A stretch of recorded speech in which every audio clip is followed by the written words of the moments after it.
Good morning students. आज हम पढ़ेंगे मेवाड़ में गुहिल वंश की स्थापना। इससे पूर्व हम मेवाड़ के क्षेत्रीय इतिहास के बारे में जानकारी प्राप्त कर लेते हैं। उदयपुर का प्राचीन नाम कीवी या शीवी था, जिसकी राजधानी थी मध्यमिका नगरी या चित्तौड़, जिस पर मेर जाति का आधिपत्य होने से ये क्षेत्र कालांतर में मेद, मेदपाट या प्रागवाट के नाम से प्रसिद्ध हुआ और इसी मेदपाट शब्द से मेवाड़ शब्द अस्तित्व में आया। यहाँ के शासक राम के वंशज कहलाते थे, इसीलिए इन्हें रघुवंशी और हिंदुआ सूरज कहा गया। यह प्राचीनतम राजवंश था जिसका लंबे समय तक इस क्षेत्र पर शासन रहा और इन्होंने अपने शौर्य और पराक्रम से सभी अन्य क्षेत्रीय शक्तियों और अन्य विदेशी शक्तियों को से टक्कर ली, उन्हें पराजित किया। गुहिलों की उत्पत्ति के बारे में अलग अलग इतिहासकार अलग अलग मत प्रस्तुत करते हैं, जिसमें अकबर के दरबारी कवि अबुल फजल इन्हें ईरान के बादशाह नौशेखा आदिल की संतान मानते हैं, जो कि अव्यवहारिक तथ्य दृष्टिगोचर होता है। उसके अलावा डॉक्टर गोपीनाथ शर्मा और डी आर भंडारकर आठपुर और आहट शिलालेख के आधार पर इनकी उत्पत्ति ब्राह्मणों से मानते हैं। वहीं गौरीशंकर ओझा और मूणोद नैन्सी इन्हें सूर्यवंशी मानते हैं। यहाँ देखिए राजस्थान का मैप दिया हुआ है और इसमें मेवाड़ के बारे में बताया हुआ है कि मेवाड़ में उस समय कौन कौन सी क्षेत्र सम्मिलित थे। उदयपुर, राजसमंद, भीलवाड़ा और चित्तौड़गढ़। मेवाड़ का इतिहास और जो गुहिलादित्य था वो गुहिल वंश का संस्थापक था, आदि पुरुष था। इसी के नाम पर इस पूरे वंश का नाम गुहिल वंश पड़ा। मेवाड़ के गुहिलों का वंशक्रम शिलादित्य और उसके बाद गुहिलादित्य गुहिल वंश का संस्थापक था, आदि पुरुष था। बप्पा रावल बैद्यनाथ प्रशस्ति से ज्ञात होता है कि हारित ऋषि के आशीर्वाद से बप्पा रावल ने मेवाड़ का राज्य प्राप्त किया था 734 ईस्वी में, और ये पराक्रमी और प्रतिभाशाली शासक था, इसलिए इसे गुहिल वंश का वास्तविक संस्थापक भी कहा जाता है।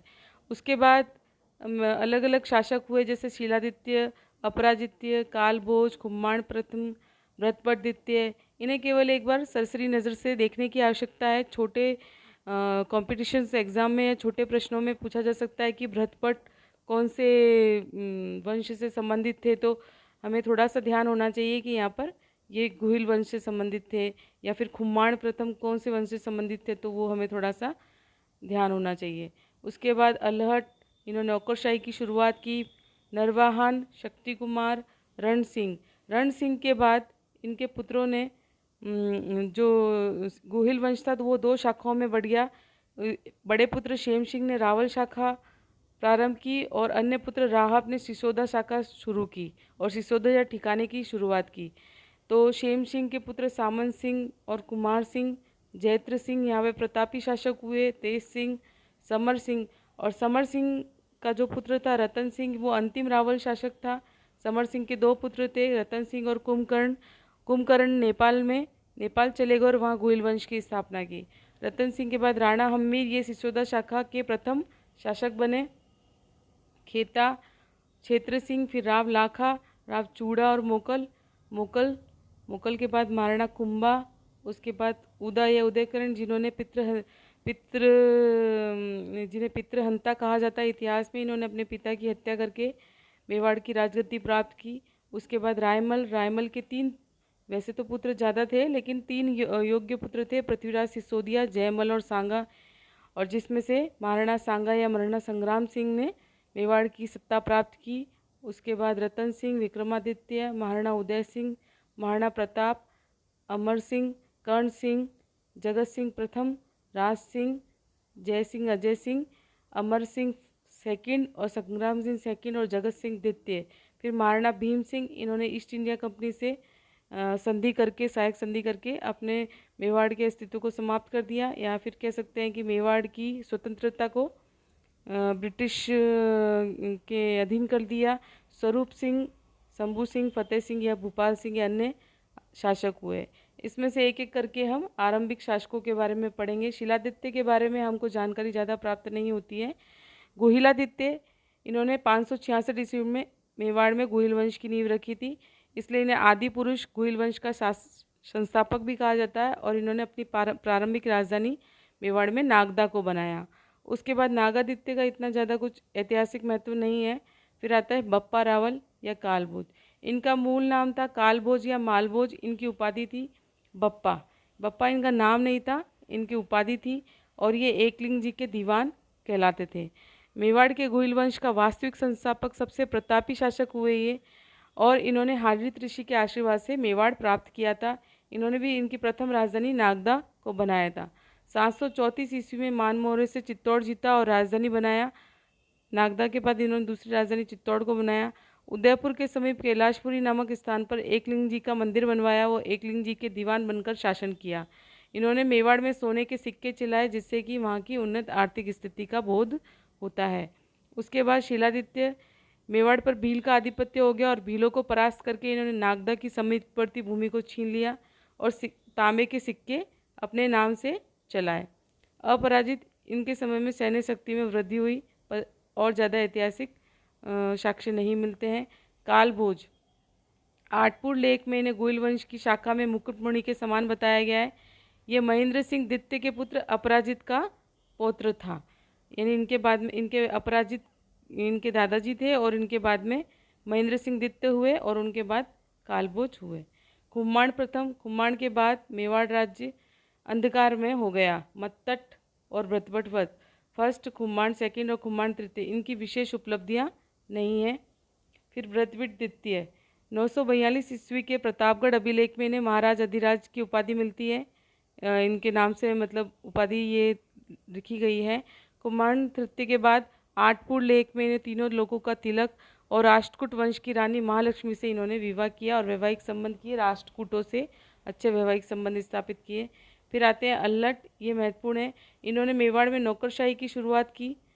ठीक है, ये जो थे ये भ्रतभट की जो राष्ट्रकूट रानी थी महालक्ष्मी से उत्पन्न थे, और इन्होंने हूण हरिया देवी से विवाह किया। इस प्रकार इन्होंने अपने ननिहाल पक्ष यानी राष्ट्रकूटों से और हूण अपने जो क्या कह सकते ससुराल पक्ष दोनों से दोनों के माध्यम से दोनों के की सहायता से अपने साम्राज्य का सर्वाधिक विस्तार किया। इन्होंने नागदा के स्थान पर आहड़ को नई राजधानी बनाया और वहाँ पर वराह मंदिर का निर्माण किया है। अभी तक नागदा राजधानी चल रही थी। पप्पा रावल ने दूसरी राजधानी चित्तौड़ को बनवाया था, और अब अल्लट ने नागदा के स्थान पर आहड़ को नई राजधानी बनाया। फिर आते हैं नरवाहन। मेवाड़ के गोहिल वंश की शक्ति का ह्रास प्रारंभ हो जाता है यहाँ से। इन्होंने चौहानों से वैवाहिक संबंध स्थापित किए। फिर आते हैं शक्ति कुमार। पहली बार गोहिलों को अपने मूल प्रांत चित्तौड़ को छोड़ना पड़ा। इस समय क्या हुआ, परमार शासक मुंज ने आहड़ और आगड़पुर को नष्ट करके चित्तौड़ दुर्ग और उसके आसपास के क्षेत्र पर अपना अधिकार कर लिया, और गोहिलों को अपने मूल प्रांत चित्तौड़ को छोड़कर जाना पड़ा। और इसके ही मुंज के जो उत्तराधिकारी था, जो उसका भतीजा था भोज परमार, ने चित्तौड़ में त्रिभुवन नारायण का मंदिर, और जिसे मोकल का संबिधेश्वर मंदिर भी कहते हैं, उनका निर्माण करवाया। और कुंभलगढ़ प्रशस्ति के अनुसार इन्होंने नागदा में भोजसर तालाब का भी निर्माण करवाया। किन्होंने करवाया, परमार शासक भोज ने। फिर इसके बाद अम्बा प्रसाद और 10 अयोग्य शासक हुए, जिनकी यहाँ पे सूची मैंने दी है, लेकिन कोई इतना महत्वपूर्ण नहीं है। फिर विक्रम सिंह के पुत्र रण सिंह या कर्ण सिंह 1158 ईस्वी में इन्होंने ये मेवाड़ के शासक बने, और इनके बाद में इनके जो पुत्र थे, 2 पुत्र थे, उस समय गोइल वंश का विभाजन हो गया। बड़े पुत्र शेम सिंह ने रावल शाखा की स्थापना की, और छोटे पुत्र राहप ने राणा शाखा की स्थापना की। रण सिंह का पुत्र मेवाड़ पर इन्होंने शासन किया, और अन्य पुत्र ने सिसोदा ठिकाने की स्थापना करके राणा शाखा की शुरुआत कर, और इस शाखा के शासक सिसोदिया कहलाए आगे चल के। अब सामंत सिंह के बारे में महत्वपूर्ण तथ्य यह है कि ये 1172 ईस्वी में मेवाड़ के शासक बने। अच्छा सॉरी, जो शेम सिंह थे, शेम सिंह के 2 पुत्र थे, सामंत सिंह और कुमार सिंह। अब सामंत सिंह के बारे में यहाँ पर महत्वपूर्ण जो तथ्य है ये वो है कि 1172 ईस्वी में मेवाड़ के शासक बना, और विवाह किया इन्होंने अजमेर के पृथ्वीराज द्वितीय की बहन पृथ्वीबाई के साथ। यानी इन्होंने चौहानों से वैवाहिक संबंध स्थापित किए, जिसके बाद में क्या हुआ कि नाडोल के चौहान शासक कीर्तिपाल और पृथ्वीराज द्वितीय के मध्य अनबन होने से उसने मेवाड़ पर आक्रमण कर सामंत सिंह को पराजित कर मेवाड़ राज्य छीन लिया। यानी उसने अजमेर के चौहान शासक से जो शत्रुता थी वो मेवाड़ के शासक से निकाली, और उससे सामंत सिंह से अपना उसका राज्य छीन लिया। सामंत सिंह ने 1178 ईस्वी में वागड़ में अपना राज्य स्थापित किया, और वटभद्रक बड़ौदा को अपनी राज्य की राजधानी बनाया। बाद में जब 1179 ईस्वी में कुमार सिंह ने कीर्तिपाल को पराजित करके मेवाड़ पुनः जीत लिया। अब आते हैं जयद्रथ सिंह। ये मेवाड़ के आरंभिक शासकों में सबसे प्रतापी शासक थे। इन्हें मेवाड़ की नवशक्ति का संचारक, मध्यकालीन इस समय इनका काल मध्यकालीन मेवाड़ का स्वर्ण काल भी कहा जाता है।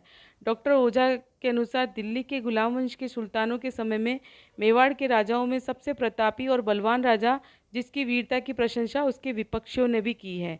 ये 13वीं शताब्दी में के प्रारंभ में मेवाड़ के शासक बने और इन्होंने कीर्तिपाल, जो नाडोल का शासक था, जिसने पूर्व में हमने देखा सामंत सिंह का राज्य छीन लिया था, तो उसे सबक सिखाने के लिए उसने समकालीन नाडोल के चौहान शासक उदय सिंह को परास्त किया, उन पर चढ़ाई कर दी। उदय सिंह ने बैर को समाप्त करने के लिए अपनी पौत्री का विवाह जयद्रथ सिंह के पुत्र तेज सिंह के साथ कर दिया, जिससे कि चौहानों की नाडोल के चौहानों के साथ में इनकी शत्रुता समाप्त हो गई। जयद्रथ सिंह के समय दिल्ली सल्तनत पर गुलाम वंश के बादशाह इल्तुतमिश का शासन था। इल्तुतमिश ने जयद्रथ सिंह के प्रभाव को कम करने के लिए 1222 से 1229 ईस्वी में नागदा पर आक्रमण किया। इसी कारण जयद्रथ सिंह ने पहली बार अपने राज्य की राजधानी बनाया चित्तौड़गढ़ को। अभी तक राजधानी नागदा को बनाया, पहले एक बार नागदा को बनाया था, उसके बाद आहड़ को, और अब जयद्रथ सिंह ने अपनी राजधानी बनाया चित्तौड़गढ़ को।